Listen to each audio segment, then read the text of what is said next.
Hey everyone, this is Tim from DualShock Studios. Today in this video, I'm going to show you how to fix if you're stuck in safe mode. So if you look at the screen right now, it says you need to connect your PS4 controller with a cable. So go ahead and just do that, and we can operate the safe mode menu. So plug this in, press the PlayStation button, and then you're going to get this menu in the background. And just go do this now.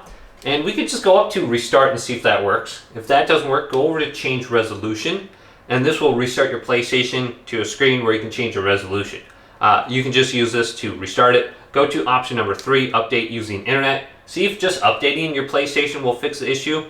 Then we can go to rebuild database as well, and that will restart your PlayStation 4.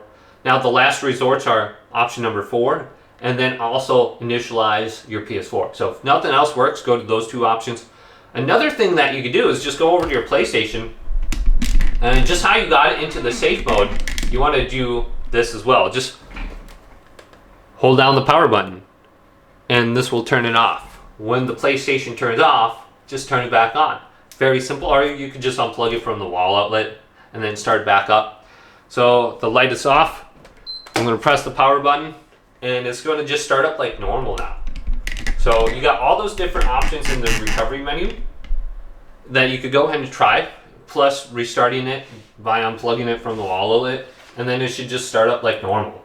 So hopefully this video did indeed help you out. Did, leave it a big thumbs up. And subscribe to my channel down below for more tech videos coming up next on DualShock Studios.